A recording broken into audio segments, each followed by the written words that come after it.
Le crocheteur borgne. Nos deux yeux ne rendent pas notre condition meilleure, l'un nous sert à voir les biens, et l'autre les maux de la vie. Bien des gens ont la mauvaise habitude de fermer le premier, et bien peu ferment le second. Voilà pourquoi il y a tant de gens qui aimeraient mieux être aveugles que de voir tout ce qu'ils voient. Heureux les borgnes qui ne sont privés que de ce mauvais œil qui gâte tout ce qu'on regarde. Mérour en est un exemple. Il aurait fallu être aveugle pour ne pas voir que Mérour était borgne. Il l'était de naissance, mais c'était un borgne si content de son état qu'il ne s'était jamais avisé de désirer un autre œil.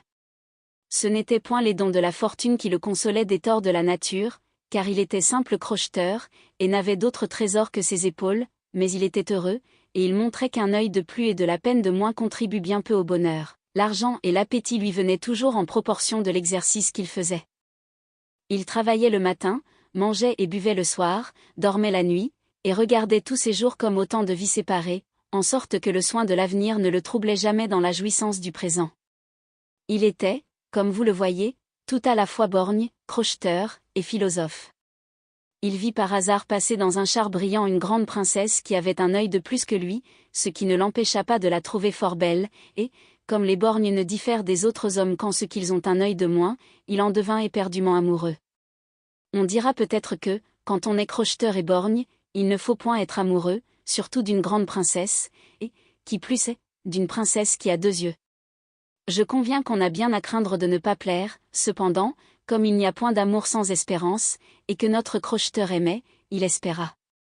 Comme il avait plus de jambes que Dieu, et qu'elles étaient bonnes, il suivit l'espace de 4 lieues le char de sa déesse, que 6 grands chevaux blancs traînaient avec une grande rapidité.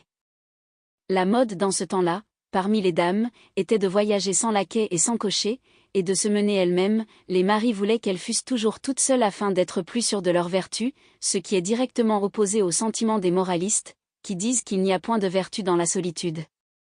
Mérour courait toujours à côté des roues du char, tournant son bon œil du côté de la dame, qui était étonnée de voir un borgne de cette agilité.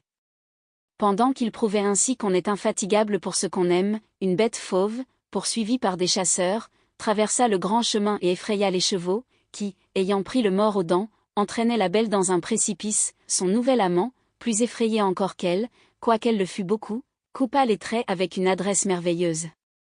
Les 6 chevaux blancs firent seuls le saut périlleux, et la dame, qui n'était pas moins blanche qu'eux, en fut quitte pour la peur.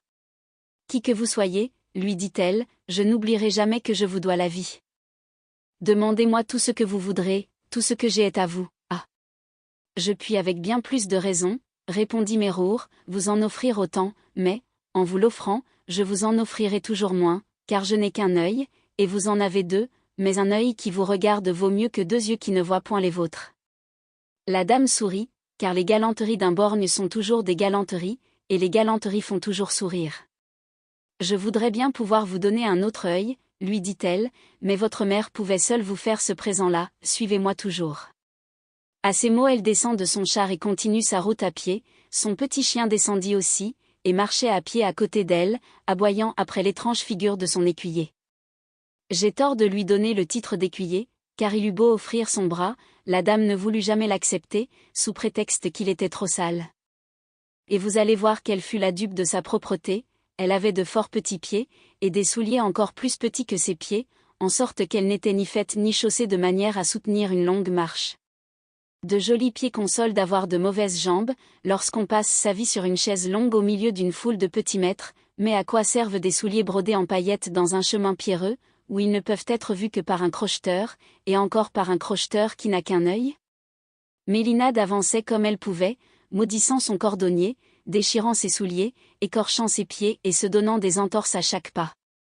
Il y avait environ 1h30 qu'elle marchait du train des grandes dames, c'est-à-dire qu'elle avait déjà fait près d'un quart de lieue, lorsqu'elle tomba de fatigue sur la place. Le Mérour, dont elle avait refusé les secours pendant qu'elle était debout, balançait à les lui offrir, dans la crainte de la salir en la touchant, car il savait bien qu'il n'était pas propre, la dame le lui avait assez clairement fait entendre, et la comparaison qu'il avait faite en chemin entre lui et sa maîtresse le lui avait fait voir encore plus clairement. Elle avait une robe d'une légère étoffe d'argent, semée de guirlandes de fleurs, qui laissait briller la beauté de sa taille, et lui avait un sarrau brun, taché en 1000 endroits, troué, et rapiécé en sorte que les pièces étaient à côté des trous, et point dessus, où elles auraient pourtant été plus à leur place. Il avait comparé ses mains nerveuses et couvertes de durillon avec 2 petites mains plus blanches et plus délicates que les lis, enfin il avait vu les beaux cheveux blonds de Mélinade, qui paraissait à travers un léger voile de gaze, relevés les uns en tresse et les autres en boucle, et il n'avait à mettre à côté de cela que des crins noirs, hérissés, crépus, et n'ayant pour tout ornement qu'un turban déchiré. Cependant Mélinade essaie de se relever, mais elle retombe bientôt, et si malheureusement que ce qu'elle laissa voir à Mérour lui ôta le peu de raison que la vue du visage de la princesse avait pu lui laisser. Il oublia qu'il était crocheteur, qu'il était borgne, et il ne songea plus à la distance que la fortune avait mise entre Mélinade et lui, à peine se souvint-il qu'il était amant, car il manqua à la délicatesse qu'on dit inséparable d'un véritable amour, et qui en fait quelquefois le charme, et, plus souvent, l'ennui. Il se servit des droits que son état de crocheteur lui donnait à la brutalité, il fut brutal et heureux. La princesse alors était sans doute évanouie, ou bien elle gémissait sur son sort, mais, comme elle était juste, elle bénissait sûrement le destin de ce que toute infortune porte avec elle sa consolation. La nuit avait étendu ses voiles sur l'horizon, et elle cachait de son ombre le véritable bonheur de Mérour, et les prétendus malheurs de Mélinade. Mérour goûtait les plaisirs des parfaits amants, et il les goûtait en crocheteur, c'est-à-dire de la manière la plus parfaite. Les faiblesses de Mélinade lui reprenaient à chaque instant, et à chaque instant son amant reprenait des forces.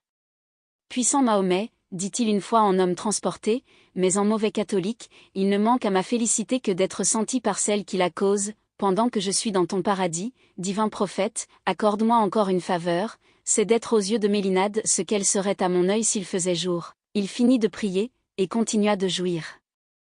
L'aurore, toujours trop diligente pour les amants, surprit Mérour et Mélinade dans l'attitude où elle aurait pu être surprise elle-même un moment auparavant avec Titon, mais quel fut l'étonnement de Mélinade quand, ouvrant les yeux au premier rayon du jour, elle se vit dans un lieu enchanté, avec un jeune homme d'une taille noble, dont le visage ressemblait à l'astre dont la terre attendait le retour. Il avait des joues de rose, des lèvres de corail, ses grands yeux tendres et vifs tout à la fois exprimaient et inspiraient la volupté. Son carquois d'or, orné de pierreries, était suspendu à ses épaules, et le plaisir faisait seul sonner ses flèches, sa longue chevelure, retenue par une attache de diamants, flottait librement sur ses reins, et une étoffe transparente, brodée de perles, lui servait d'habillement, et ne cachait rien de la beauté de son corps. « Où suis-je, et qui êtes-vous » s'écria Mélinade dans l'excès de sa surprise. « Vous êtes, répondit-il, avec le misérable qui a eu le bonheur de vous sauver la vie et qui s'est si bien payé de ses peines. » Mélinade, aussi esquétonnée, regretta que la métamorphose de Mérour n'eût pas commencé plus tôt. Elle s'approche d'un palais brillant qui frappait sa vue, et lit cette inscription sur la porte, « Éloignez-vous, profanes, ces portes ne s'ouvriront que pour le maître de l'anneau. » Mérour s'approche à son tour pour lire la même inscription, mais il vit d'autres caractères, et lut ces mots, « Frappe sans crainte. » Il frappa, et aussitôt les portes s'ouvrirent d'elles-mêmes avec un grand bruit.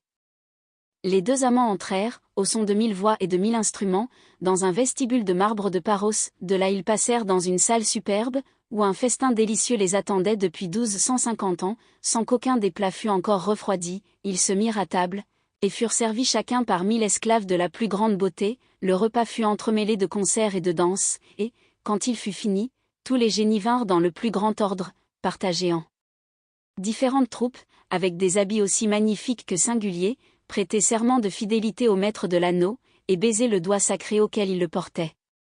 Cependant il y avait à Bagdad un musulman fort dévot qui, ne pouvant aller se laver dans la mosquée, faisait venir l'eau de la mosquée chez lui, moyennant une légère rétribution qu'il payait au prêtre.